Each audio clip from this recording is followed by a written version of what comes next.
BetOnline is your number one source for all your summer sports this season, from MLB, golf, NBA, and NHL playoff stats.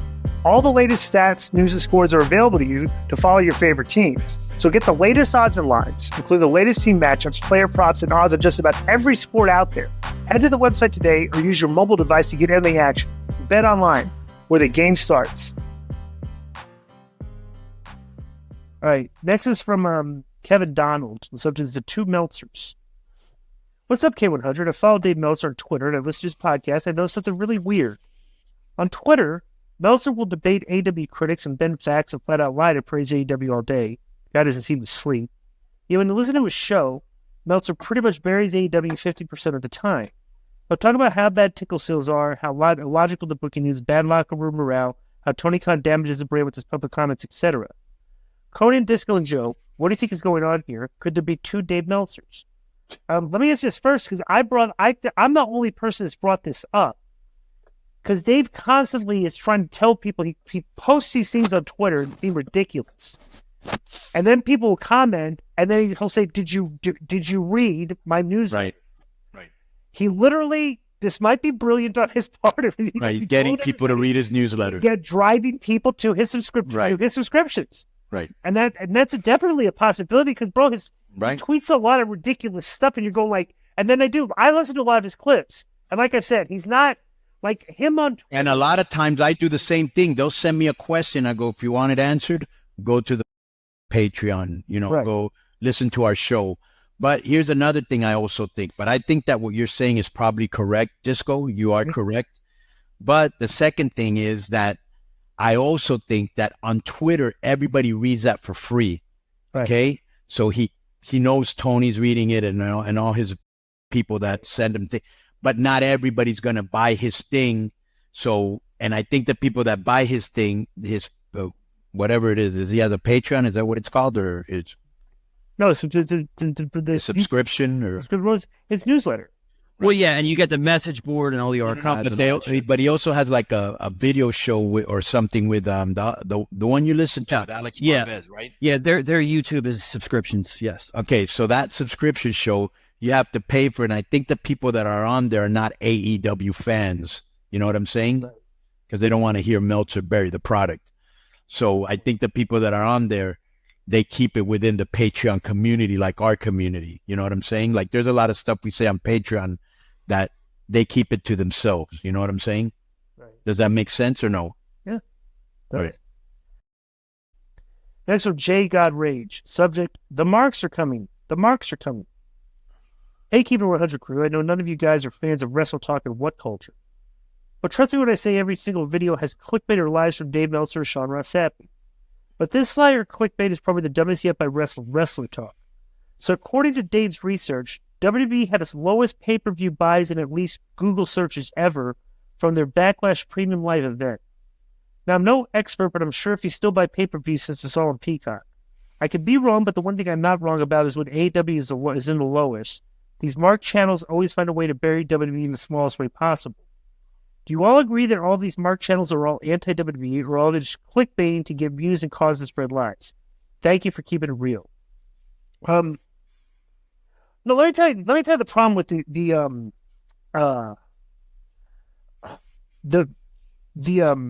the marked channels and stuff, right? I honestly think that, and Dave is the same way. Bro, they like their AEW show.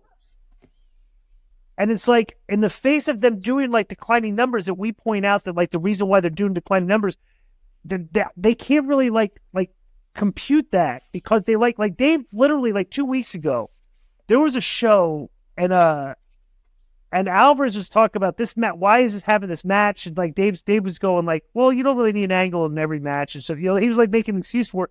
And like he said, I really like this show. The show did like 706,000 viewers.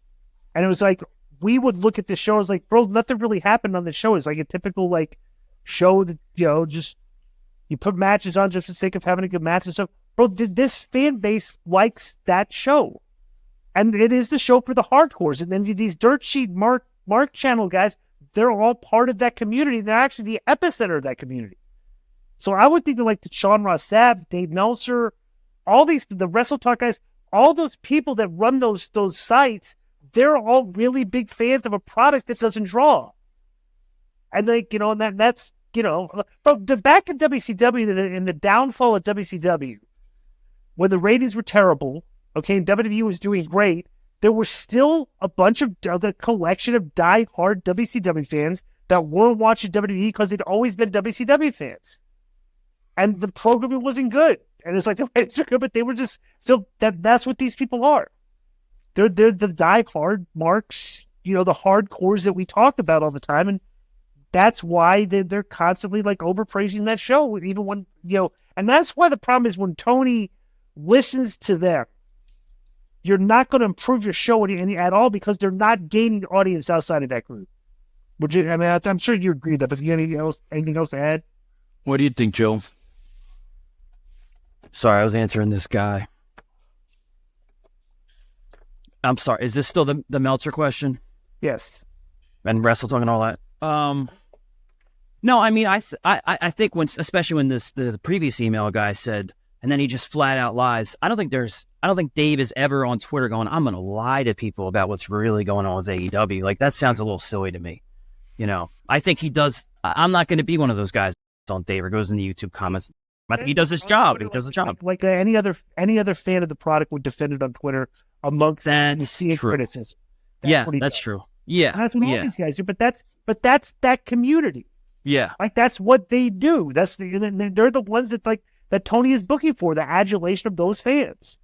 We just say, like, bro, this is the thing too, is like everybody says, like, oh, you're just a hater. Dude, I like the programming when MJF was on the show mostly. Sure. He was a good character. There's times where they've had good programming. But like I'm not into cold matches. And you guys try to tell me there's a story there when literally the story is somebody got attacked the week before, now they're having a match this week. That doesn't even qualify as a storyline. They think that's storylines. And I'm like, no, it's not a storyline because it happens 9 million times. And like, you can't tell the same story 9 million times on TV every week. So I don't know. It's just... At this point, AEW fans and supporters probably look at All In last year as like the top of the AEW mountain so far. That's the moment. But to me, it was like a year or two before, right after Punk came in when they did that show at the baseball stadium and sold it out, and Punk had his first match, and you had Bryan versus Omega, and you had all this stuff people really wanted to see. Bryan versus Omega for the first time, rather. Dude, that was their pinnacle so far. Because the thing is now, they keep pointing to All In last year. It was a show that drew their most fans ever, obviously. Yeah. But, dude, they got nothing but negative energy coming out of that show. Yeah.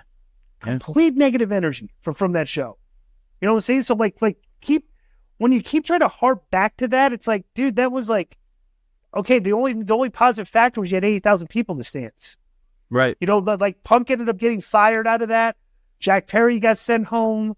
That people were talking about all the wrong things afterwards and stuff. So yeah, and they keep touting like the next one coming up, like that's their big thing. And it's like, is this going to be another situation where you have this big event and you don't capitalize on any of it because all you get is negative press out of it on the back end? You don't hear anyone saying, "Hey, remember the All In main event? How great was that?" They talk about, "Hey, remember that? I had the fight backstage." And what was the main event on that show? I don't remember either. Was it Cole versus MJF? Yeah, you got it. So think about that.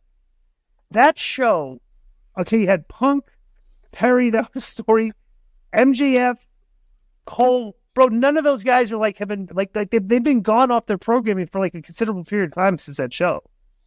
Right. So it's like, I don't know. I mean, one of the problems that you have, of course, is you got people that defend AEW, people that defend WWE, and they don't want to hear anything except what their narrative. You know what I'm saying? Mm-hmm. And that's a big problem because we don't have honest conversation anymore. Like I've always said before, one of the problems we have today is everybody's so busy trying to be nice and not offend everybody that we don't have honest conversation. We just each other, Right. And then you've got two teams, Team AEW, Team WWE, that neither side can do no right, and your side can do no wrong. You know what I'm saying? Right. Yo, what's up? I just want to thank you guys for watching this clip. Don't forget to hit the like button, leave a comment, and subscribe. and join our YouTube membership for hours and hours of exclusive, unedited, uncensored content. And being a member will help you get involved in our upcoming live streams. Thank you for your support. Thank you for riding with us. I know you got a lot of other podcast choices, be it wrestling or other ones. And thank you for picking us. Boom.